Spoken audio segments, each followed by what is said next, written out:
Magandang hapon Pilipinas at sa buong mundo. Sa ulo ng mga balita. Appointment ni Secretary Perfecto Yasay sa Department of Foreign Affairs hindi inaprubahan ng Commission on Appointments. Confirmation hearing naman ni DENR Secretary Gina Lopez itutuloy bukas. Philippine National Police may desisyon na sa kaso ng grupo ni na Superintendent Marvin Marcos kaugnay ng pagpaslang kay Albuera Leyte Mayor Rolando Espinosa Sr.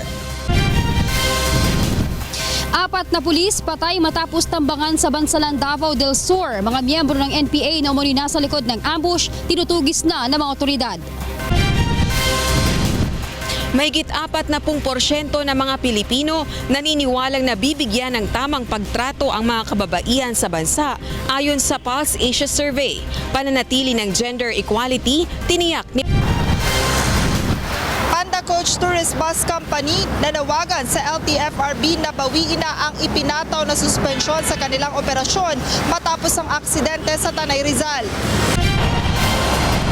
Nakaimbak na bigas sa mga warehouse ng National Food Authority, nanganganib ng maubos.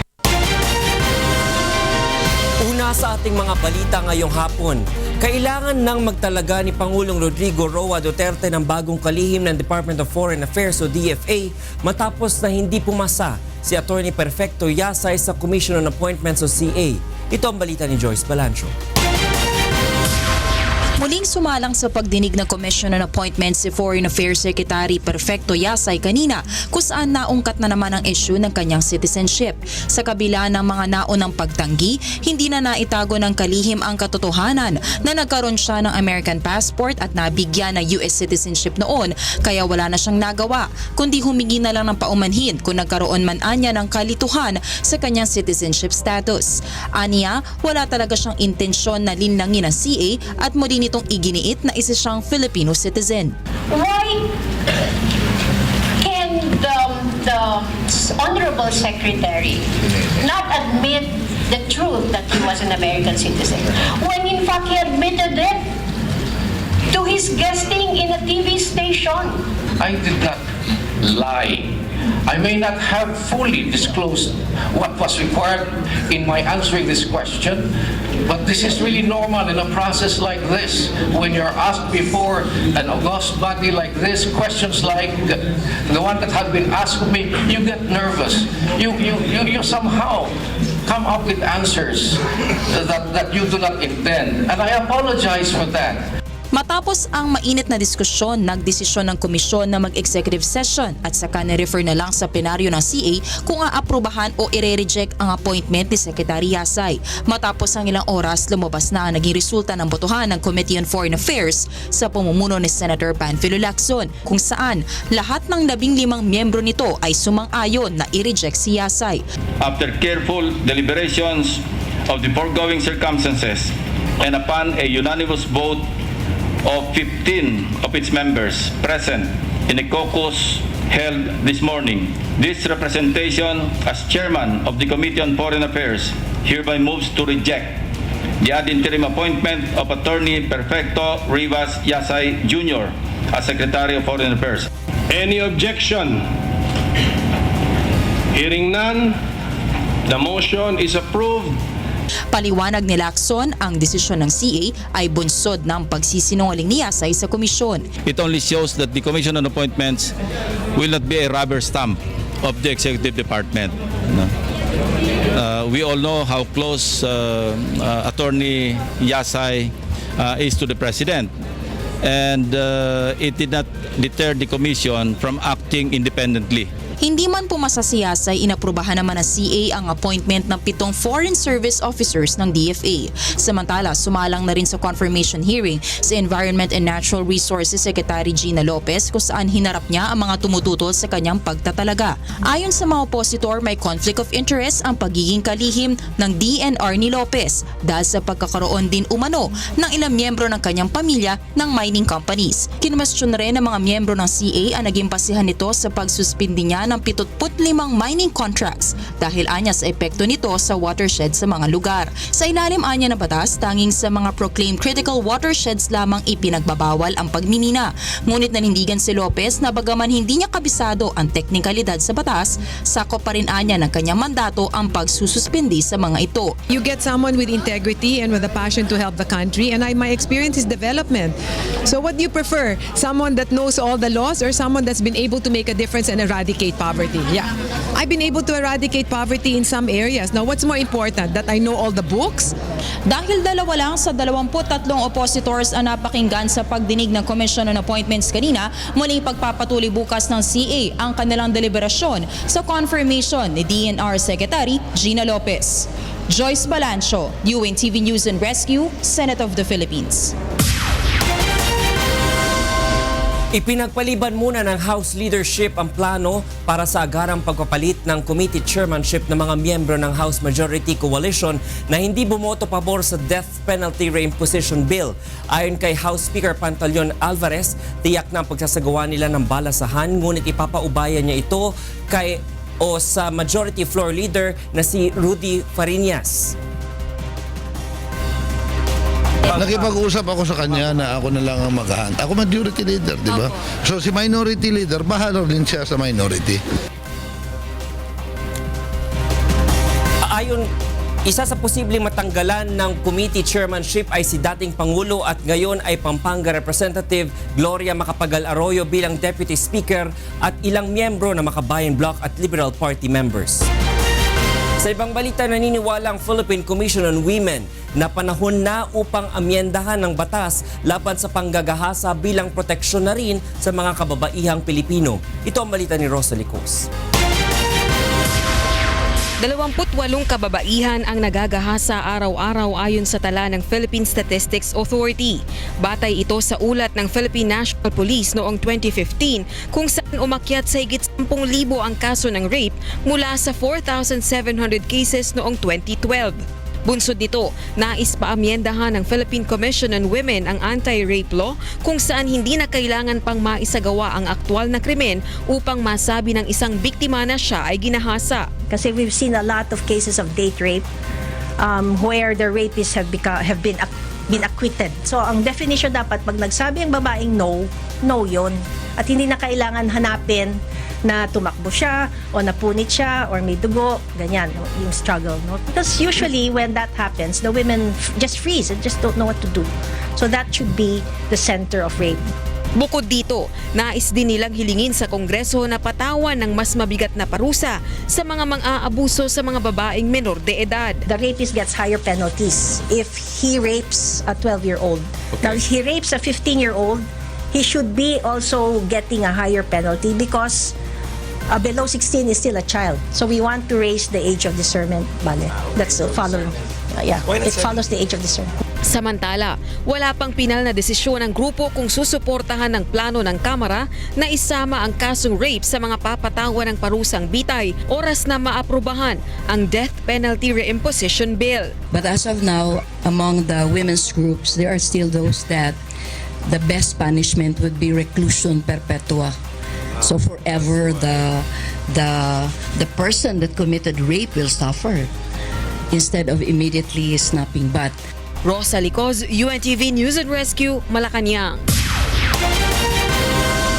Nagpahayag ng pagkadismaya si Bayan Muna Representative Carlos Zarate sa desisyon ng Ombudsman na kasuhan si dating Budget Secretary Florencio Abad at iabsuelto naman si dating Pangulong Benigno Aquino III sa kaso ng kontrobersyal na Disbursement Acceleration Program o DAP.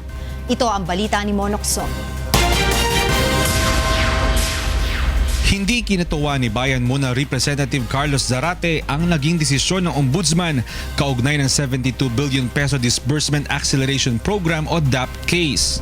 Sa inilabas nitong desisyon kahapon, si dating Budget Secretary Florencio Abad lamang ang nakitaan ng probable cause para kasuhan ng paglabag sa Article 239 o Usurpation of Legislative Powers ng Revised Penal Code dahil sa paglalabas niya ng National Budget Circular Number 541. Paliwanag ng Ombudsman, illegal ang sirkular dahil sinakop na nito ang modification ng savings provision ng 2012 General Appropriations Act na saklaw ng kapangyarihan ng Kongreso. Guilty rin umano si Abad ng simple misconduct at pinatawan ng 3-month suspension, ngunit dahil wala na sa serbisyo si Abad ay pagbumultahin na lamang siya ng halagang katumbas ng 3 buwan niyang sahod. Absuelto naman sa kaso si dating Pangulong Benigno Aquino III at dating Budget Undersecretary Mario Relampagos. Ayon kay Zarate, na isa sa mga naghain ng reklamo kontra sa DAP, nakapagtataka ang desisyon ng Ombudsman, lalo't si Aquino ang pangunahing nagsulong sa programa. Siya mismo ang arkitekto ng Disbursement Acceleration Program, no? Silang dalawa ni Secretary Abad ang talagang pasimuno nito. At kung sasabihin natin na ang ahente ay accountable, bakit hindi yung principal, no? Sa isang statement, sinabi naman ni Abad na iginagalang niya ang desisyon ng Ombudsman at ikinatuwa ang hindi natuloy na paghahain ng kasong graft, corruption at technical malversation laban sa kanya. Iginiit rin niya na nakatulong sa ekonomiya ng bansa ang DAP, bagaman partly unconstitutional ang naging ruling dito ng Supreme Court. Muli rin niyang iginiit na hindi siya nakinabang sa DAP at kailanman ay hindi siya gagamit ng pondo ng publiko para sa kanyang sarili. Naniniwala naman si Congressman Zarate na hindi pa rin in good faith ang pagpapatupad ng DAP sa panahon ni dating Pangulong Aquino. Hindi naman sila mga ordinaryong mga empleyado ng gobyerno. Dati silang mga mambabatas. Alam nila ang papel at role ng Kongreso sa usapin ng budget. At alam din nila ang magiging papel ng ehekutibo sa pag-implementa ng budget. Sa ngayon ay pag-aaralan muna ng kampo ni Zarate ang desisyon ng Ombudsman bago maghain ng anumang mosyon. Mon Hocson, UNTV News and Rescue, Quezon City. Ipinababalangkas na ni Philippine National Police Chief Police Director General Ronald Bato de la Rosa sa International Affairs Service ang desisyon sa kaso ng grupo ni Superintendent Marvin Marcos kaugnay sa umunang pagpaslang kay Albuera Leyte Mayor Rolando Espinosa. Ito ang balita ni Lea Ilaga. Malalaman na ngayong buwan ang magiging kapalaran sa pambansang pulisya ng grupo ni Police Superintendent Marvin Marcos na kinasuhan hinggil sa umano'y pagpaslang kay Albuera Leyte Mayor Rolando Espinosa Sr. sa loob ng Baybay Sub-Provincial Jail noong November 5, 2016. Ayon kay PNP Internal Affairs Service Deputy Inspector General Police Director Leo Angelo Lioterio, ipinababalangkas na sa kanila ni PNP Chief Police Director General Ronald Bato de la Rosa ang desisyon sa kaso para mapirmahan niya ito. Yung resolution namin with the recommendation, binigay namin kay Bato. So parang siya, in agreement siya doon. So ibinalik niya, kayo na rin ang mag-draft ng decision para pirmahan ko na lang. Tumanggi naman si Lioterio na ihayag ang kanilang desisyon at ipauubayan na lamang anila kay General De La Rosa ang paghahayag nito sa publiko. The decision of the Chief PNP is final and executory. Immediately after he decides, he can direct his Director for Personnel and Records Management to issue the orders dismissing such personnel from the police service. Paglilinaw pa ng opisyal, sakaling tanggalin ang mga ito sa serbisyo ay forfeited din ang lahat ng kanilang mga benepisyo kahit pa ongoing ang kanilang apila sa National Police Commission, Civil Service Commission o kung makararating pa sa Supreme Court. Lea Ilagan, UNTV News and Rescue, Camp Crame. Ng Philippine National Police ang listahan ng mga tauhan na bubuo sa bagong tatag na Philippine Drug Enforcement Group o PDEG na makatutulong para sa matagumpay na paglaban sa iligal na droga. Nagbabalik si Lea Ilaga. Binigyan mo din ng pagkakataon ng pambansang pulisya ang mga dating tauhan ng binuwag na Anti-Illegal Drugs Group o AIDG na mapasama sa bagong tatag na Philippine National Police Drug Enforcement Group o PDEG. Subalit nilinaw ni PNP spokesperson Police Senior Superintendent Junardo Carlos na piling-pili at walang bahid ng katiwalian ang mga ito. Silaan nila ang magsisilbing investigador ng grupo dahil sa kanilang expertise sa trabaho. Kasama rin sa bubuo ng PDEG ang ilang mga pulis mula sa K9 unit at SWAT na magsisilbi naman bilang mga tactical operatives.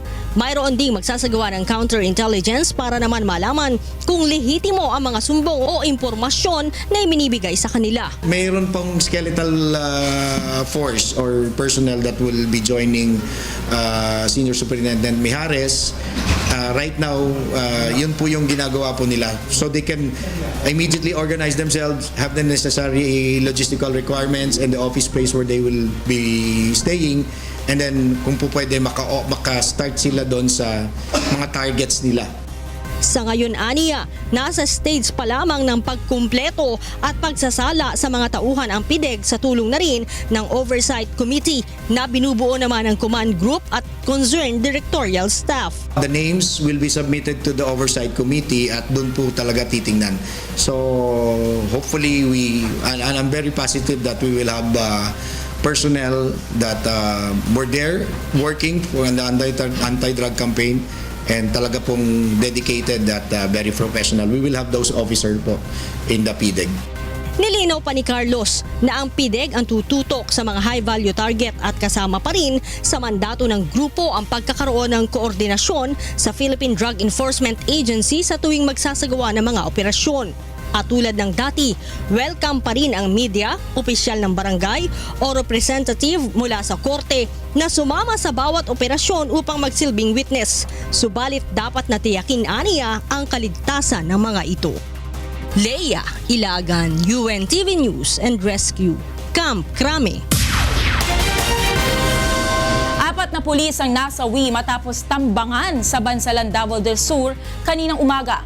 Ayon sa Philippine National Police o PNP, tinutugis na nila ang mga nasa likod ng ambush na umunay pawang mga miyembro ng New People's Army. Ito ang balita ni Grace Casit. Re-respondi sana ang 5 pulis sa umunay murder incident na inireport ni Barangay Sibayan Chairperson Eddie Dikdikan dakong alas 6:30 kaninang umaga. Ngunit hindi na sila nakarating sa lugar dahil hinarang at pinagbabaril umano sila ng mga miyembro ng rebelding New People's Army. Dead on the spot sina PO1 Rolly Benelayo, PO1 Joey Narvaza, PO1 Saro Mangutara at PO3 Jaden May Rabor. Nakaligtas naman at kasalukuyan ng ginagamot sa ospital si PO3 Allen Arnado. Sa inisyal na report ng mga otoridad, Guerrilla Fort 51 Unit ng NPA ang nag-ooperate sa Davao del Sur. Ngunit inaalam pa nila kung ano ang grupong ito na nasa likod ng pananambang. We will still establish pero by experience is wala namang ibang gagawa dyan sa mga security forces natin Wala namang ibang may capability na gumawa ng ganyan. Iniimbestigahan rin ng Davao Region Police ang opisyal ng barangay na tumawag sa mga pulis. Yung murder case nangyari the night before, tapos pinag-paumaga na nila kasi medyo madilim sa area. Hindi pa din mukhang may mga namatay nga doon kasi may mga intel operatives na nakapunta sa area na nag-verify doon sa incident. Sa ngayon itinutugis na ng mga otoridad ang mga suspect. Nagpaabot naman ang pakikiramay ang pambansang pulisya sa pamilya ng mga biktima at mariing kinundi na ang pagpaslang sa kanilang mga kasamahan. Nakakalungkot na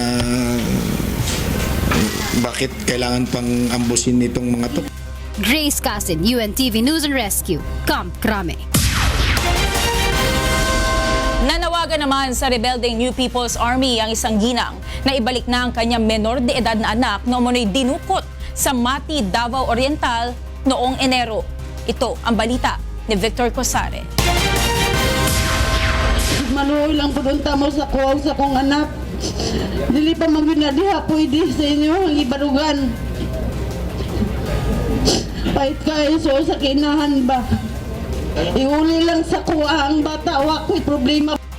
Emosyonal na nanawagan si Ginang Leonila Davis sa rebelding New People's Army na ibalik na ang kanyang 14 anyos na anak na babae. Ayon sa Ginang, noong January 23 ay nakumbinsi umanong sumama sa isang rally sa Davao City ang kanyang bunsong anak at mula noon ay hindi nito umuwi sa kanilang bahay sa Mati, Davao Oriental.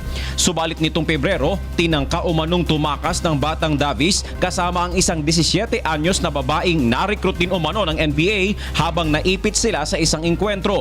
Ngunit nasugatan umano sa paa si Davis kaya ang kasamang babae lang ang matagumpay na nakatakas. Hindi report na meron nga nag-surrender na isang 17-year-old na NPA member.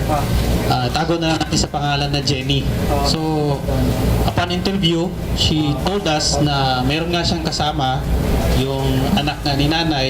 Ayon kay Leonila, nakiusap na siya sa NPA ngunit hindi pinakawalan ang kanyang anak na ngayon hawak umano ng isang karaman. Ilang gundalon. Kay kuno, ilang istorya, desisyon sa kong anak. Kung ako dong kuhaon ang akong anak o pilit sila, akong kadlaton sila, maghikog daw ang akong anak. Ang gusto sa akong anak na mauli na, nagsigidog hilak. Palagay ko that is a case of kidnapping, especially minor. That is a heinous crime. So we can file a criminal case against those perpetrators. Graduating na sana sa grade 6 ang bata, ngunit dahil sa insidente ay hindi na ito makakapagtapos ng pag-aaral. Ayon sa militar, sinasanay na maging medic ng NPA ang anak ni Aling Leonila at ang grupong Almasid umano ang kumumbinsi rito na sumama sa rally. Victor Cosare, UNTV News and Rescue, Davao City. Umapela naman sa Land Transportation, Franchising and Regulatory Board o LTFRB ang kumpanyang Panda Coach Tourist Transport na bawiin na ang ipinataw na suspensyon sa kanilang operasyon kasunod ng nangyaring aksidente sa Tanay Rizal na ikinasawi ng 14 na estudyante ng Best Link College of the Philippines. Ito ang balita ni Joan Nano. Malaki na ang nalugi sa kumpanya ng Panda Coach Tourist Transport mula nang suspindihin ng Land Transportation Franchising and Regulatory Board ang kanilang operasyon matapos ang Tanay bus accident noong February 20. Bunsod nito, hinili ngayong araw ng naturang bus company sa LTFRB na bawiin na ito upang makarecover sila at matustusan ang ipinangakong financial assistance sa mga biktima ng aksidente. How can Panda now can provide financial assistance to the victims kung wala namang trabaho ang Panda? Kung ipapaklose mo yung operations. So saan kami ngayon kukuha ng pang-assist lalo na dun sa critically injured na nasa hospital pa? Hindi naman pinagbigyan ni LTFRB Chairman Attorney Martin Delgra ang hiling matapos umanong mapag-alaman ng board na phase out na ang modelo ng bus na naaksidente sa Rizal. The board had to dig deeper kung bakit nagkakadisgrasya yung bus nyo. And as it turned out, if I may say this, short of misrepresentation, iba yung nisubmit ninyo na ORCR, iba yung nadiskubrihan namin na yung bus ay matagal ng phase out. So in order to avoid any further accident, the board deemed it proper na kailangan i-suspend yung entire fleet. Bunsod ng desisyong ito ng LTFRB, pinag-aaralan na ng mga abogado ng Panda Coach na umapila sa mas mataas na hukuman upang mailif na ang suspension order sa kanilang mga bus. Habang patuloy namang pinag-aaralan ng ahensya kung maaari ring patawan ng suspensyon o kanselasyon ang operasyon ng Harana Tours. Samantala, inatasan na rin ng LTFRB Board ang SCCI Management and Insurance Agency Corporation na ihanda na ang lahat ng mga kaukulang dokumento para sa pagre-release ng natitirang 150,000 pesos na ayuda para sa bawat naiwang pamilya ng mga nasawi sa aksidente. Inaasahang matatanggap ang kabuang insurance ng mga biktima sa susunod na linggo. Joan Nano, UNTV News and Rescue, Quezon City. Susunod sa ito ang balita. Nakaimbak na bigas sa mga warehouse ng National Food Authority, nanganganib ng maubos. Karapatan at proteksyon ng migrant workers sa Southeast Asia, tinalakay sa pulong ng ASEAN delegates sa Iloilo City.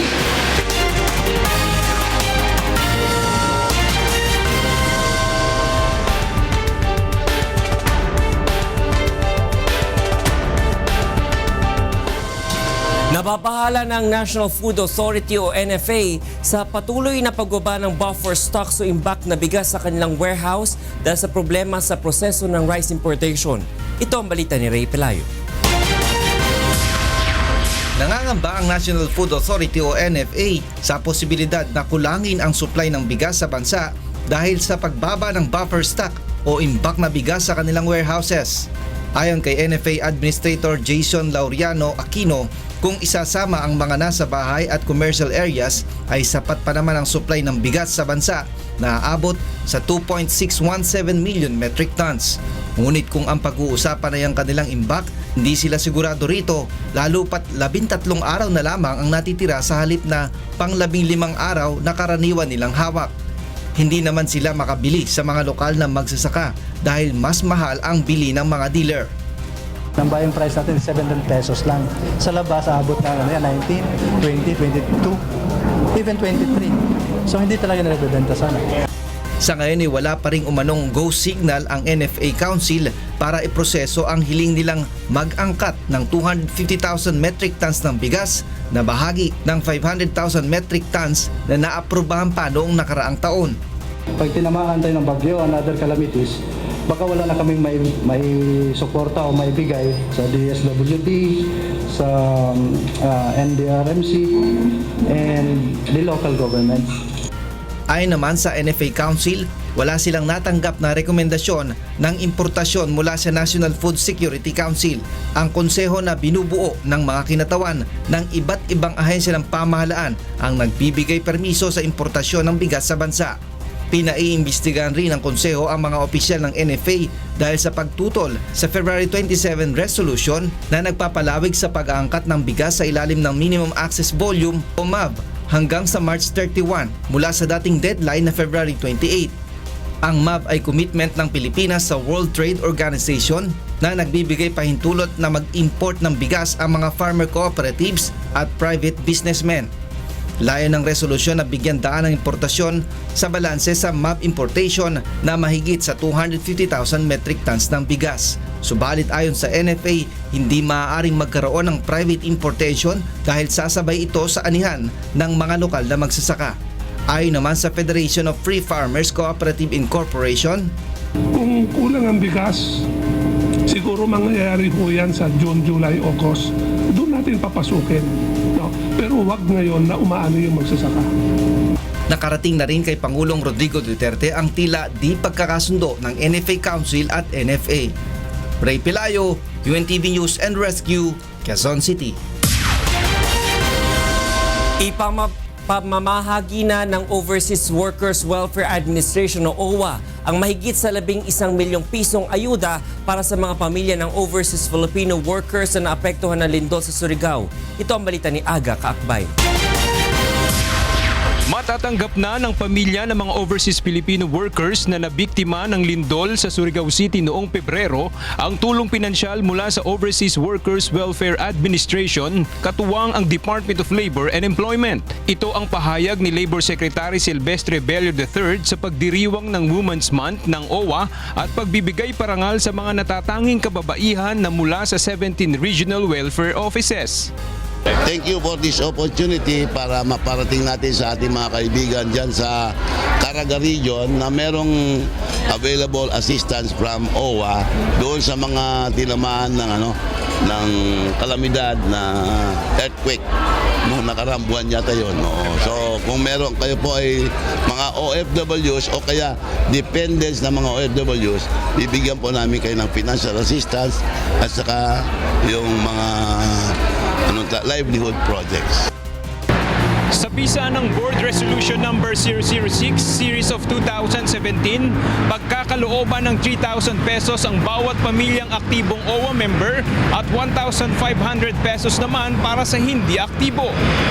Ang mga naapektuhang pamilya ay maaring mag-apply para sa nasabing financial assistance sa OWA Caraga at makipag-ugnayan sa pamamagitan ng kanilang contact details.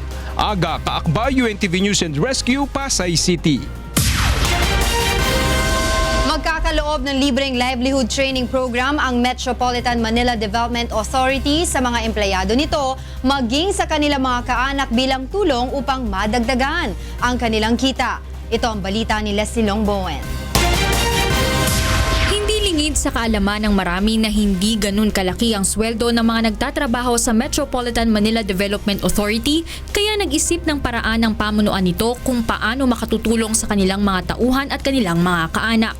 Kanina nilagdaan na ni MMDA General Manager Tomas Orbos ang Memorandum of Agreement kasama ang isang kilalang cosmetology school na siyang magbibigay ng libreng seminar sa hairdressing at massage therapy. So napakaganda po niyan considering po na talaga mababa ang sweldo ng ating mga tauhan dito sa MMDA. Ito po yung malaking tulong sa kanila.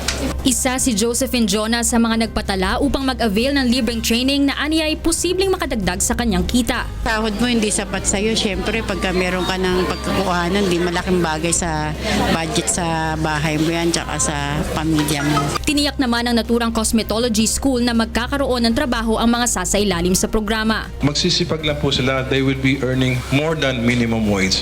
Ang ibang kasamahan po namin, regular hairdresser, nag-earn po ng more than 10 to 15,000. Ang naturang proyekto ay isa lamang sa mga programa ng MMDA na naglalayong maiwasan ang pangungutong ng mga empleyado nito. Leslie Longbowen, UNTV News and Rescue, Makati City. Naniniwala ang nakararaming Pilipino na hindi dehado ang mga kababaihan sa Pilipinas ayon sa Pulse Asia Survey. Samantala, nangako naman si Pangulong Rodrigo Duterte na pananatilihin ng kanyang administrasyon ang pagkakaroon ng gender equality sa bansa. Ito ang balita ni Joan Nano. 41% ng mga Pilipino ang naniniwalang pantay ang pagtingin sa mga babae at lalaki sa Pilipinas batay sa survey ng Pulse Asia. Samantala, 33% lang ang nagsasabing dehado ang mga Pilipina sa lipunan, habang 26% ang di nakatitiyak sa kanilang sagot. Ang naturang datos ay nagmula sa 1,500 respondents na kinuna ng opinyon noong December 2016 sa kasagsagan ng mga usapin sa pagbibitiw ni Vice President Leni Robredo sa gabinete, Marcos Burial at illegal drugs investigations. Samantala, kinikilala naman ni Pangulong Rodrigo Duterte ang mga Pilipina bilang mga bayani. Binanggit nitong mapalad ang Pilipinas dahil sa pagkakaroon ng mga katangi-tanging babae sa iba't ibang sektor ng lipunan. Kinilala rin aniya ang bansa sa usapin ng gender equality hindi lang sa Asia-Pacific region kundi sa buong mundo. Nangako naman ang Pangulo na sisikapin ng kanyang administrasyon na patuloy na pangalagaan at kilalanin ang karapatan at kontribusyon ng mga kababaihan sa bayan. Joan Nano, UNTV News and Rescue, Philippines. Hindi pa rin napopondohan hanggang ngayon ang modernization law ng Bureau of Corrections o Bucor kahit halos 4 na taon na ang nakalipas mula nang ito ay mais sa batas. Ito ang balita ni Roderick Mendoza. Taong 2013 pa naipasa ang Republic Act 10575 o ang Bucor Modernization Law, ngunit hanggang sa ngayon hindi pa rin ito ganap na maipatupad. Sa panayam ng programang Get It Straight with Daniel Razon, sinabi ni Bucor Director Benjamin De Los Santos na hindi pa rin kasi ito pinupunduhan ng Budget Department. Kasi kailangan i-coordinate mo sa DBM and civil service. Civil service for the qualification standards. DBM for the allocation of funds. Yes. So, depende do sa structure at ng IRR na ipinesent namin. Bukod sa inabot ng 3 taon bago na isapinal ang implementing rules and regulations, may aberya din sa pagtatakda ng kwalifikasyon ng mga Bucor personnel. Sa ilalim kasi ng modernisasyon, itutulad na sa mga pulis at kawani ng Bureau of Jail Management and Penology ang mga prison guard na tatawaging corrections officer at corrections technical officer, bagay na tinututulan ng ibang mga empleyado ng ahensya. So nagkakadiferensya dahil yung mga civilian component, yung non-uniformed personnel, parang ayaw nilang mapunta doon sa sistemang yon dahil ranking na yun eh. Para ka ng pulis noon na 24 oras ka nagtatrabaho. Yung iba naman doon matatanda na, tapos they were not able to meet the educational requirements of the law. Isa sa mga prioridad ni De Los Santos na maipatupad sa ilalim ng Bucor Modernization Law ay ang dagdag sahod ng mga prison guard. Magtatayo rin sila ng Correctional Training Institute upang maiakma sa pandaigdigang panuntunan ang edukasyon at kaalaman ng mga gwardya ng Bucor. May panukala na rin sa Senado na gawing hiwalay na departamento ang Bucor, ngunit ayon kay De Los Santos, mas gusto niyang pagtuunan na muna ang modernisasyon ng ahensya. Roderick Mendoza, UNTV News and Rescue, Quezon City. Sinimulan na kanina ng mga delegado sa Association of Southeast Asian Nations o ASEAN ang pagtalakay kung paano mabibigyan ng karampatang proteksyon ng mga migrant workers sa rehiyon. Ito ang balita ni Vincent Arboleda. Nagsimula na kaninang umaga ang 2 araw na ASEAN Socio-Cultural Community Council meeting sa Iloilo Convention Center sa Iloilo City. Pinangunahan ni Social Welfare and Development Secretary Judy Tagiwalo ang naturang pagtitipon kasama si ASEAN Secretary General Lee Long-min at mga minister at delegates mula sa 10 ASEAN countries. Ayon kay Secretary Tagiwalo, nagkakaisa ang mga bansang kasapi ng ASEAN na maisulong ang karapatan ng mga migrant workers at maibigay ang nararapat na proteksyon sa mga ito. In the ASEAN, we have receiving and sending countries.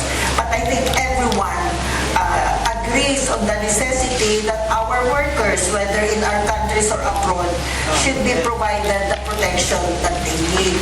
Ayon sa 2015 annual report ng Overseas Workers Welfare Administration, nasa 2,447,000 ang mga overseas Filipino workers kung saan humigit kumulang sa 21,100 sa mga ito ang nagtatrabaho sa mga bansa dito sa Southeast at South Central Asia. Una nang napag-usapan ng ASEAN ang Declaration for the Protection and Promotion of the Rights of the Migrant Workers 10 taon na ang nakalipas sa Cebu City, kung kaya't kinakailangan na mabigyan ng tuon kung papaano ito maisasagawa sa Southeast Asia. We want to have an instrument, essentially an implementing rules and regulation that will spell out how this can be done within the ASEAN. Layo ng ASCC na makapagbigay ng kontribusyon upang makabuo ng isang ASEAN community na people-oriented at socially responsible para sa matibay at nagkakaisa mga mamamayan at bansa sa Southeast Asia. Vincent Arboleda, UNTV News and Rescue, Iloilo.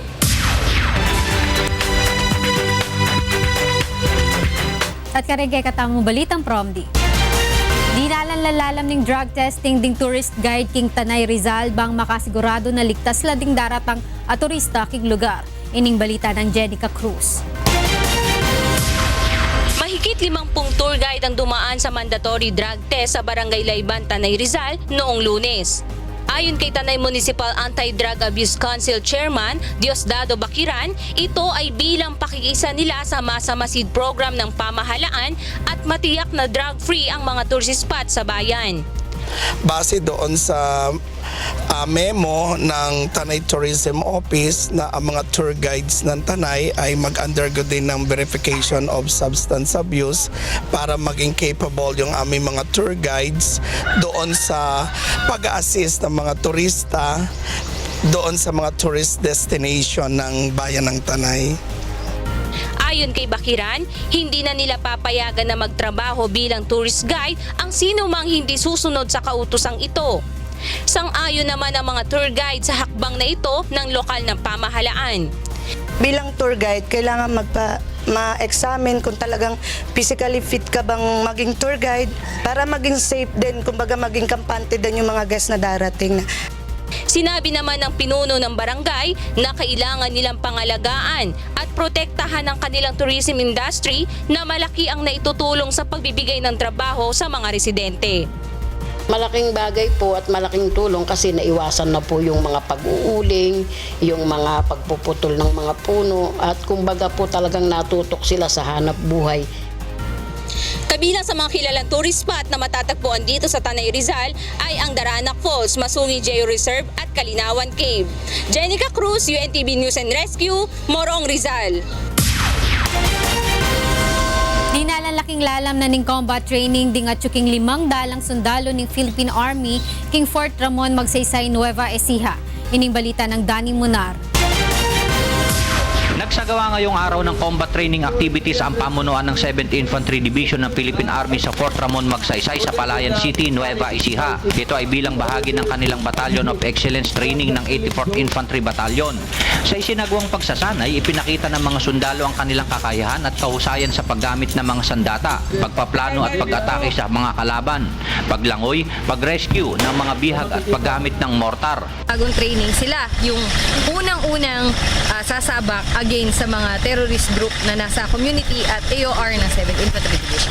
Layunin ng nasabing pagsasanay na mahasa ang mga kasundaluhan sa mga combat operation laban sa nakatakdang paglulunsad ng isang military operation laban sa mga NPA at iba pang bandidong grupo gaya ng Abu Sayyaf sa kanilang area of responsibility. Na lahat ito sa ating Battalion of Excellence Training ay hinahasa ng ating Philippine Army upang ang lahat ng mga kasundaluhan, lalo na sa Philippine Army, ay alam ang individual at ano ang parte niya sa isang squad. Danny Munar, UNTV News and Rescue, Nueva Ecija. Diyan ang kakatamang balita, bating miyayaliwang lugar, king kakatamang bansa. Ako'y Frima sa Longga Gloria, Maya Pabeng.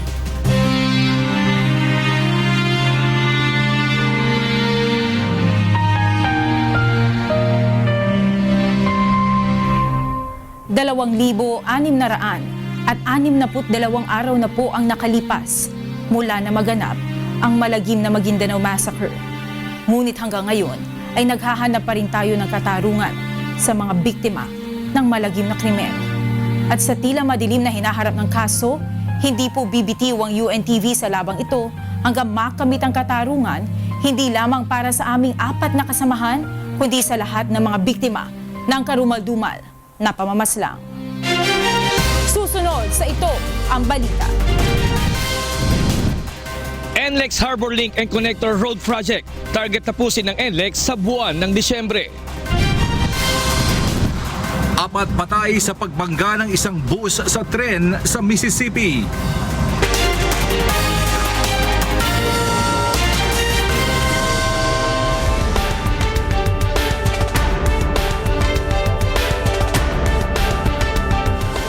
Inirekomenda ni House Speaker Pantaleon Alvarez sa House Committee on Transportation na mailipat na ang terminal ng international flight sa labas ng Metro Manila upang maibsan ang congestion sa Manila Airport Terminals. Ito ang balita ni Nel Maribuho.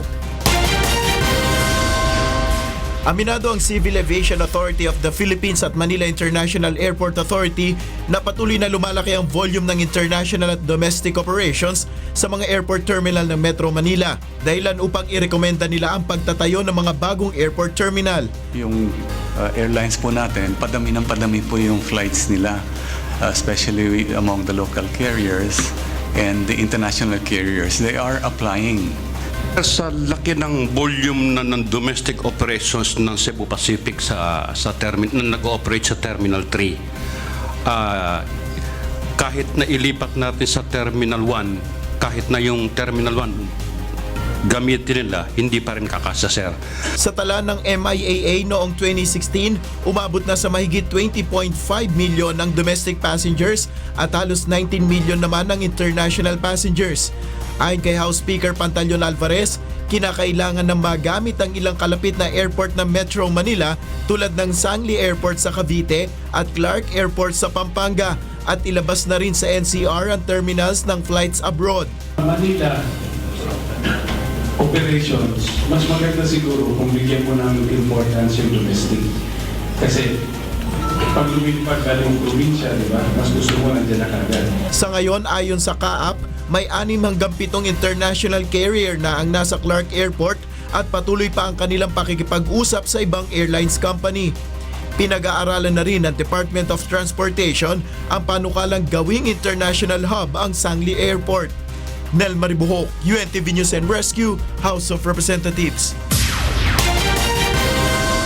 Inaasahan ng pamunuan ng North Luzon Expressway o NLEX na matatapos ngayong taon ang North Harbor Link Project na magdudugtong sa Valenzuela at Caloocan City. Ito ang balita ni Nestor Torres. Planong tapusin ng NLEX Management sa buwan ng Disyembre ang North Harbor Link and Connector Road Project na nagdugtong sa Valenzuela, Malabon hanggang Caloocan City. Hinihintay na lang ng NLEX na maayos na ang matagal ng problema sa right-of-way sa Valenzuela at Caloocan City na nakahadlang sa proyekto na dapat sana ay natapos na noong May 2016. Malaki lang ang requirement talaga on the Valenzuela side, so matagal ang proseso. On the Caloocan side, marami kasing involved na residents na kailangan i-relocate. So yun ang complication naman. Kaninang umaga, nag-inspeksyon si Department of Public Works and Highways Secretary Mark Villar sa segment 9 and 10 ng NLEX Harbor Link at nangakong aayusin ang aberya sa proyekto. There's a 700-meter stretch na may mga buildings, assorted structures, up to 5, meron pang 5-story stock buildings pa doon eh.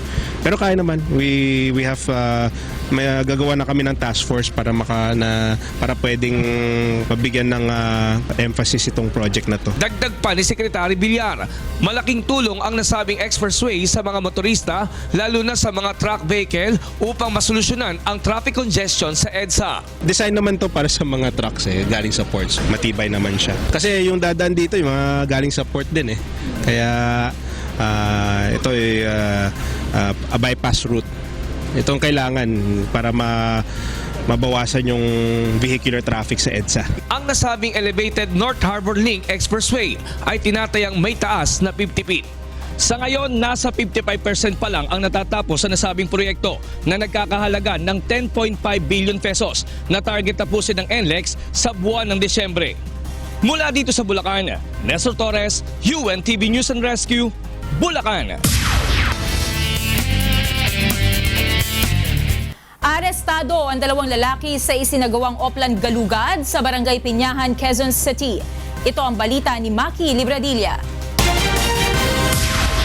2 drug suspects ang naaresto ng mga tauhan ng Station Drug Enforcement Team ng Quezon City Police District sa Matimpiin Street, Barangay Pinyahan kagabi. Nakilala ang mga suspect na sina Eduardo Jun Torico at Arnold Otico. Pauwi na sana ang mga pulis galing sa operasyon nang madatna ng mga sospek sa tapat ng isang kubol. Nang sitahin ay biglang nagpulasan ng mga ito at pasimple pa umanong itinapon ng isa sa mga sospek ang isang sachet ng pinaghihinala ang shabu. Nakuha naman sa loob ng kubol na pag-aari ni Otico ang ilang drug paraphernalia. Todo tanggi naman ito na sa kanya ang mga na-recover na gamit. Gayunman, aminado itong muling dumami ang nagdodroga sa kanilang lugar. Kasama na siya mula nang mahinto ang anti-illegal drugs operation ng Philippine National Police. Matagal ka na gumagamit? Matagal na po. Kailan huli mong gamit? gumagamit? Opo. Kailan huli mong gamit? Kahapon pa po. Kahapon? Sa ngayon ay nakakulong na ang mga sospek sa Station 10 ng Quezon City Police District. Maki Libradilla, UNTV News and Rescue, Quezon City.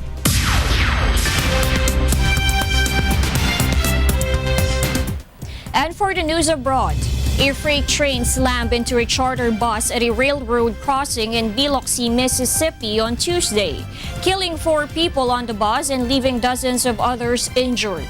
James Buntuyan reports. A freight train slammed into a charter bus at a railroad crossing in Biloxi, Mississippi on Tuesday, killing 4 people on the bus and leaving dozens of others injured. Officials said the tour bus, which originated in Austin, Texas, and was heading to a casino, was stopped on the tracks for an unknown reason. This is about bad crossing, and I don't know why it hasn't been corrected. But it should have been done years ago. Biloxi City spokesman Vincent Creel confirmed the crossing had signs warning of its low ground clearance, which means a large vehicle could potentially become lodged on the tracks. But he could not say if that is what occurred, adding that the crash was under investigation. 3 people on the bus were killed in the collision and a 4th person died after being transported from the scene. 35 passengers on the bus, which was carrying more than 40 people, were transported to area hospitals and a few other passengers escaped unharmed. Authorities airlifted some of the most badly injured victims to area hospitals. 9 of them were in critical condition. It was an absolutely terrible scene. I mean, there was people in pain, people hurting. First, certainly we tried to deal with them as quickly as we could. Really undescribable. The crash follows an effort by Biloxi Mayor Andrew Fofo Gilich to close some rail crossings with a stated goal of improving road safety in the city with a population of 45,000 people on the Gulf of Mexico. The National Transportation Safety Board said in a message on Twitter it was gathering information about the deadly wreck. James Bontuyan, UNTV News and Rescue, USA. Iraq calls for a full cancellation of U.S. President Donald Trump's new travel ban on Muslim-majority countries, though it welcomes lifting Iraq from the list. Iraqi Foreign Minister Ibrahim al-Ja'afari, who is participating in the ongoing Arab League Foreign Ministers meeting in the Egyptian capital of Cairo, welcomed the new directive and called for full cancellation of the ban. Under the new order, Iraq was taken off the initial list for reasons that its government has launched new visa vetting and data sharing procedures, and that it has been a long-term partner of Washington in combating Islamic State militants. Except Iran, the other five of the 6 countries remaining in the revised ban, namely Libya, Syria, Somalia, Sudan, and Yemen, are all Arab states. Delegates at the Arab League Foreign Ministers meeting voiced strong protest and reproach against the ban, claiming it undermines the foundation of their cooperation with the U.S. Gunmen, including at least one dressed as a doctor, attacked a military hospital close to the U.S. Embassy in the Afghan capital, Kabul, on Wednesday, and were engaging security forces inside the building. A security official said the attack began with an explosion at the rear of the 400-bed Sardar Muhammad Daoud Khan Hospital, and 3 to 5 attackers with automatic weapons and hand grenades entered the complex. The attack comes just a week after dozens were killed and wounded in coordinated attacks on a police station and an office of the intelligence service in Kabul. There was no immediate claim of responsibility. A Taliban spokesman said he had no immediate information. And those are the stories making headlines from around the world. I'm Darlene Basingan. Good evening. Naniniwala ang health experts na kailangan pang idaan sa masusing pag-aaral ang panukalang batas na gawing legal sa bansa ang paggamit ng medical marijuana. Ito ang balita ni Nel Marigbuhok. Muling isinusulong ngayon sa mababang kapulungan ng Kongreso ang panukalang gawing legal ang paggamit ng cannabis o marijuana bilang gamot. Nakasaad sa House Bill No. 180 ni Isabela Representative Rodolfo Albano na may mga pag-aaral kung saan ipinapakita na ang cannabis ay may epekto upang makontrol ang epileptic seizures, pain management sa arthritis at iba pa. Ito rin ang naging pananaw ni Dr. George Ignacio ng UP Philippine General Hospital Cancer Research Institute. Cannabidiol is the one responsible for the analgesia, anti-seizure, neuroprotective, antioxidant, anti-tumor, antipsychotic, and anti-anxiety effects. Ngunit sa kabila nito, inirekomenda ng CRI na magkaroon muna ng malinaw na safeguards sa paggamit ng naturang halaman, lalo na't mataas ang posibilidad na maabuso ito. We can outsource the cannabis oil, which is form of drug recommendable from legally recognized companies abroad. Ayon naman sa Department of Health, kailangan pa rin ng masusing pag-aaral kung gaano nga kaligtas ang paggamit ng medical marijuana. More extensive research or studies on the quality, the safety, and the efficacy of the use of the leaves or the herbal form of marijuana or cannabis. Noong nakaraang Kongreso, bigong makausad sa lower house ang panukalang gawing legal ang paggamit ng marijuana dahil na rin sa ilang usapin. Nel Maribuhok, UNTV News and Rescue, House of Representatives.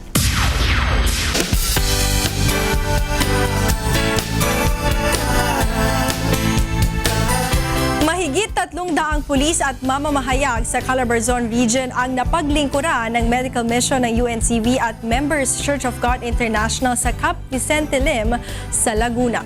Ito ang balita ni Sherwin Kulubong. Bahagi ng tungkulin ng Citizens Affairs ng Calabarzon Police ang pagbibigay ng serbisyo sa mga may hirap nating mga kababayan sa iba't ibang lugar sa rehiyon tulad ng medical mission. Ngunit sa pagkakataong ito, sila naman ang ating pinagserbisyuhan sa pamamagitan ng libreng medical at dental mission sa Camp Vicente Lim sa Laguna. Sa pangunguna ng UNTB, Members Church of God International at iba pang partners in public service ng himpilan, iba't ibang medical services ang naipagkaloob sa mahigit 300 mga pulis sa PNP Calabarzon Region. Kasi usually kami ang nagme-medical at saka mga dental mission. So parang malaking bagay ito sa amin na sa ngayon kami naman yung magbe-benefit sa mga ganitong uri ng charity. Natulungan din sa medical mission ang mga kaanak ng mga pulis at mga mamamahayag. At least, libre na yung salamin, may legal opinion pa, may free medical and dental. And yung pong ating mga kamag-anak na mga pulis, talaga naman pong natutuwa sa serbisyo yung pinagkaloob nyo po sa amin. Enjoy, masaya at nakatulong tayo sa subordinates ng ating Philippine National Police, saka sa tulong din ng UNTV. Malaki naman ang pasasalamat ng National Press Club at Calabarzon Police kay Kuya Daniel Rason at Brother Eli Soriano ng MCGI dahil sa patuloy na suportang ipinagkakaloob sa kanila. Mahalaga to kasi syempre marami sa atin mga kababayan na ang hinahanap talaga itong mga ganitong medical mission kasi mostly sila yung iba walang capacity na magbayad doon sa mga may mga commercial offices diyan or clinic. Wala po kaming masasabi palagi kay Kuya Daniel at saka po kay Brother Eli sa buong UNTV kundi po pasasalamat. Very accommodating po sila sa lahat po ng kahilingan ng NPC at naunawaan po namin sapagkat si Kuya Daniel Rason naman po isa rin pong respetadong kasapi ng media. Maraming salamat po kina Brother Eli sa pagbibigay po sa amin ng medical at dental mission at saka marami pang ibang services. So maraming salamat po. Hiling naman ng National Press Club na makapagsagawa rin ng medical mission ng UNTV at MCGI sa Camp Olivas sa Region 3. Sherwin Kulubong para sa serbisyong kasangbahay. At yan ang ating health news at public service ngayong gabi. Ako po si Talia Javier. Balik sa inyo, Atty. Reg, Angela, and Monica. Maraming salamat, Talia. At yan ang naging kabuuan ng ating balitaan ngayong gabi. Aming inilahad ang buong katapatan kung paano namin nasaksihan. Kayo po'y makapagtitiwala ng aming nakita at narinig ang aming ibinabalita. Magandang gabi.